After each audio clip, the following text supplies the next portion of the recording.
911 operator Harris, where is their emergency? I don't know what's happening. Somebody kicked in the door inside my girlfriend.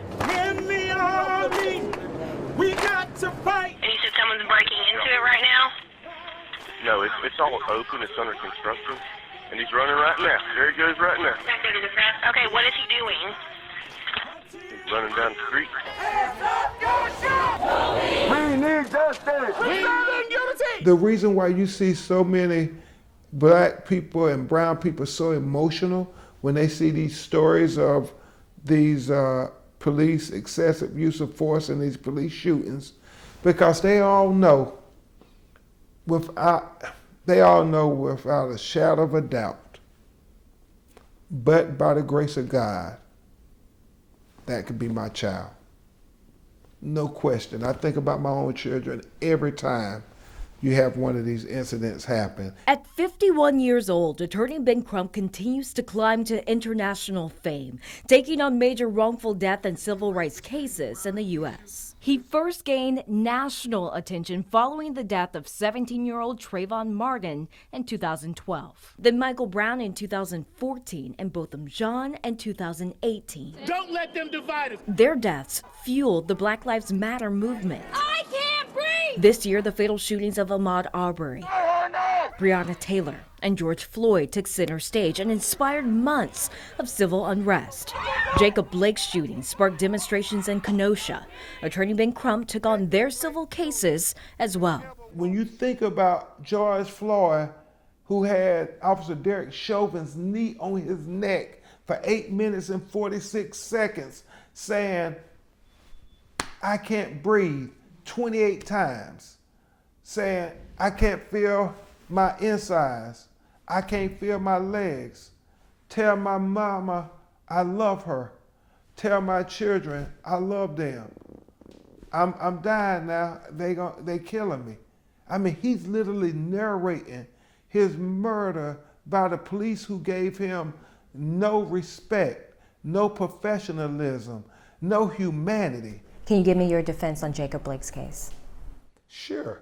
It's the simplest defense ever. Why is it when black people have a video that shows the police doing something inappropriate, immoral, or illegal, they say, "Oh, well, you got to put it in context. We got to see what happened first before the video started rolling. We got to look at the bigger picture." But when black people are accused of doing something inappropriate, unethical, or illegal, they say, "Oh, just look at the video."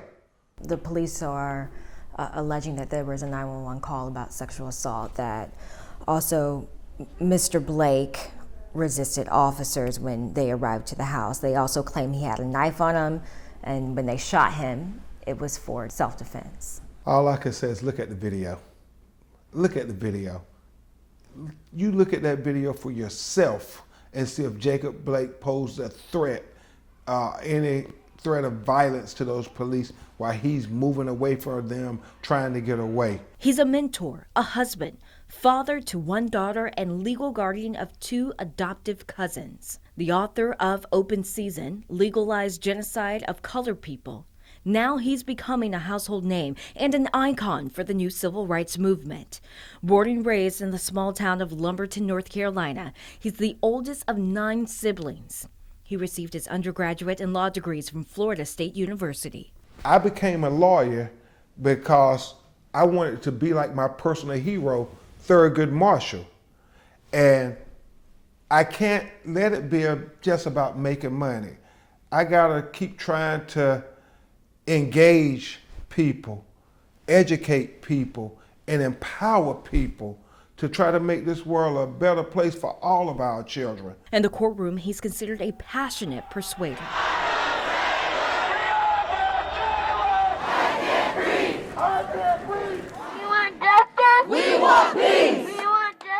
With his legal expertise, the city of Louisville, Kentucky agreed to pay $12 million to Breonna Taylor's family and institute sweeping police reforms and a historic settlement. What was the key factor that led the city of Louisville to give that $12 million settlement?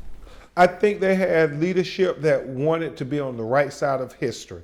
I think Mayor Fisher and his administrators understood that there was a grave injustice that took place. As a part of the settlement, the city agreed to establish a housing credit program as an incentive for officers to live in the areas they serve.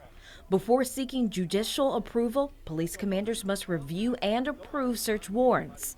And social workers will be used on certain police runs. Whenever you mention the sweeping reforms that will happen with that police department, does that qualify as defunding the police? I think it's a restructuring. It's a reimagining policing in America. So for instance, the fact that they are incentivizing police officers to live in the city and live in the minority communities that they police by paying for their houses.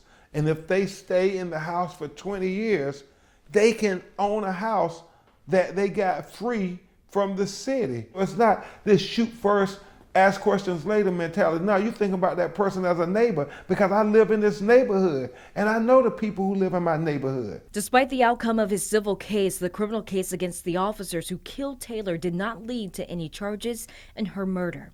Attorney General Daniel Cameron did not recommend it. In the eyes of Crump, that's a searing injustice. It's so disturbing when you know in your heart of hearts, if Breonna was a young white woman, no way they would have tried to offer these justifications. What charges do you think they would have faced? Probably the maximum, because they value white life far more than they value black life in America. And some people argue that's not true. They can argue. Some people also argue there's no systematic racism. Just because they try to justify something, just because they try to say it's legal, that don't make it right. From wrongful deaths to the Flint water crisis and reinvestigating the death of Tupac Shakur, Crump has a history of taking on and winning major cases. Sometimes they think, you didn't win any of these criminal cases. They look and they see that you've gotten settlements in some of the big name cases, bringing in millions of dollars, and they think it's all about money for you. What's that response? We do quite well.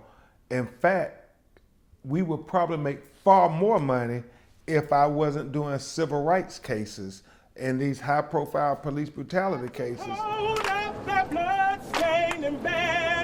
As protests continue across the world demanding justice for his clients, he hopes the work he's doing will leave a lasting impact for generations to come.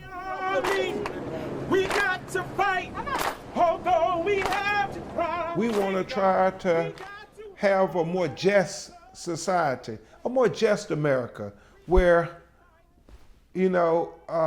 George Floyd has an opportunity to take a breath.